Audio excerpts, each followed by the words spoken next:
Hello বন্ধুগণ, চলে আইসি আবার একটা নতুন ভিডিও লইয়া তোমাদের সামনে। দেখো এখানে আমি নিয়ে নিছি দই। এটা হচ্ছে আমুল মাস্তি দই। এই দইটা এখানে 200 গ্রাম আমি দই নিছি, কিন্তু 200 গ্রাম আমি পুরোটা দিমু না, টোটাল আমি 2 চামচ মতো দিয়া দিমু। 200 গ্রাম দই নিয়া আর দুধ লইয়া নিছি ফুল ক্রিম দুধ। তোমরা বুঝতেই পারতাছো কি করতে চলেছি, যা গরম পড়েছে তাই জন্য আমি এখানে বাড়িতে দই পাতমু। সেই কারণে আমি দেখো এখানে দইটাকে ফাটাইয়া লইছি প্রথমে 2 চামচ দই লিয়া। আর এই যে ফুল ক্রিম দুধ, এটাকে ভালো কইরা আমি জাল দিয়া উষ্ণ গরম অবস্থায় রাখা দিয়েছিলাম। তারপর আস্তে আস্তে এই দইয়ের সাথে মিক্সড কইরা কিছুক্ষণ আমি রাখা দিমু। এটা তোমরা আগের দিনও দই পাইতে রাখতে পারো। আবার দইটা পাতার জন্য টোটাল এখানে 4 থেকে 5 ঘন্টা তোমাদের ওয়েট করতে লাগবো। সো প্রথমে আমাদেরকে দইটা পাততে হইব। দেখতেই পারতেছো আমি এরকম ঢাকা দিয়া একটা টাওয়াল নিয়ে এটাকে ভালো করে আষ্টে পিষ্টে জড়াইয়া লইতেছি, যাতে করে দইটা একদম গরম থাকে এবং খুব তাড়াতাড়ি বসে যায়। এটাকে এবার আমি রেস্টে রেখে দেবো, যাতে আমাদের দইটা ভালো করে তৈরি হয়ে যায়।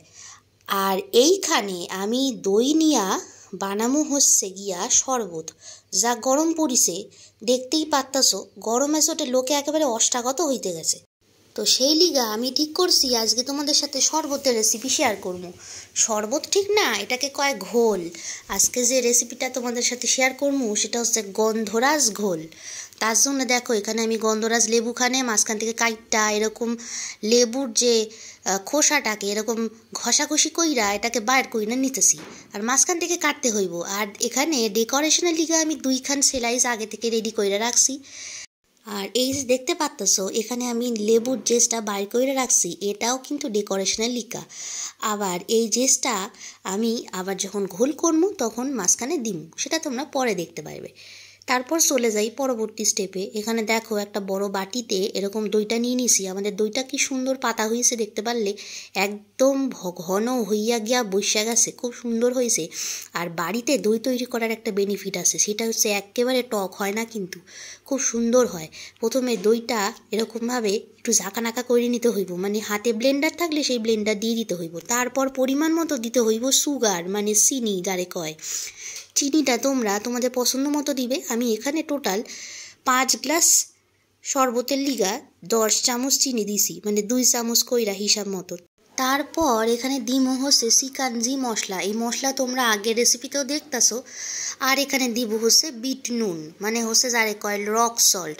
তোমরা এখানে নর্মাল নুনও দিতে পারো, তাতে কোনো সমস্যা নাই। তারপরে এই যে গন্ধরাজ লেবুর যে জুসটা আছে, এটাকে এরকম হাত দিয়ে চিপ্পা চিপ্পা একেবারে বাইর করে নেব, কিচ্ছু ফেলন যায় না, সব কাজে লেগে যাইব।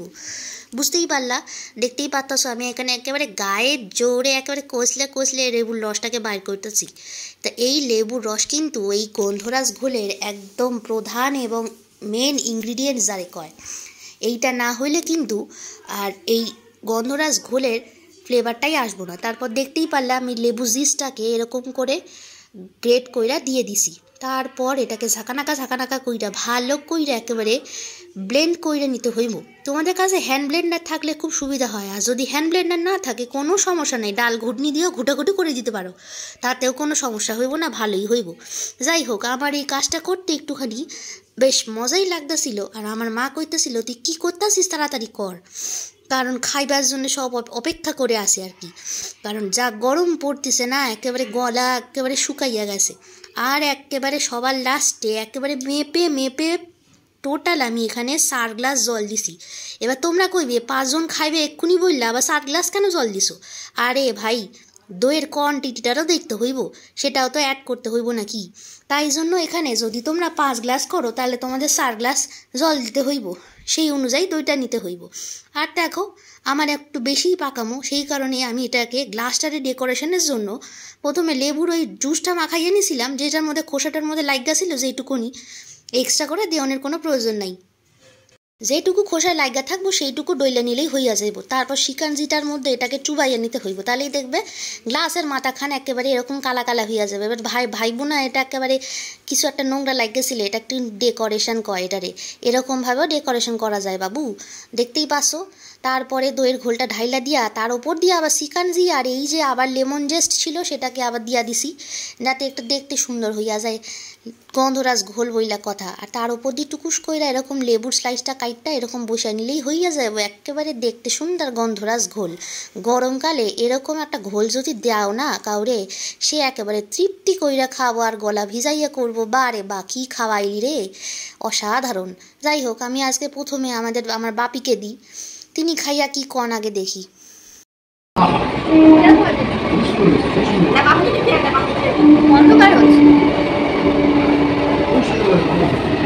কেমন হয়েছে বলুন খেয়ে?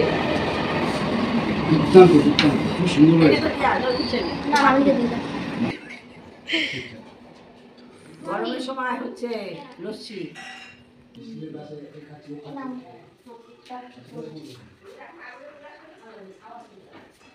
এটা শুধু খেয়ে নেবো? হ্যাঁ,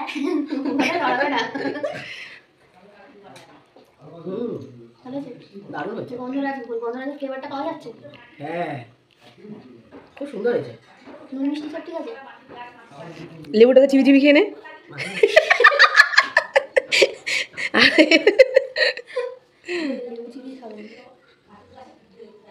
ডিস্টার্ব হয়ে যাচ্ছে। কি হয়েছে? দারুণ হয়েছে খেতে। লেবুটা একবার জিভে দাও করে।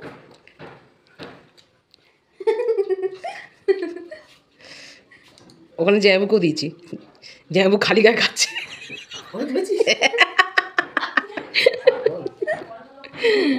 না অফ করো।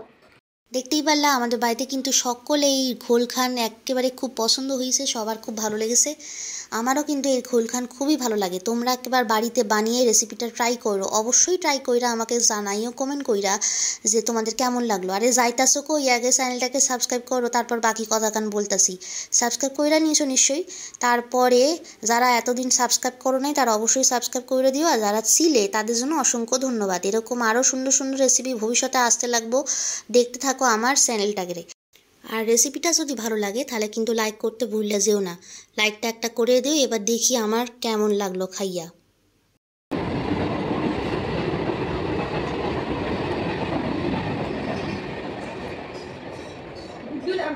কি যেন বলিস? কি মাই গরমের সময় পারফেক্ট ড্রিঙ্কস।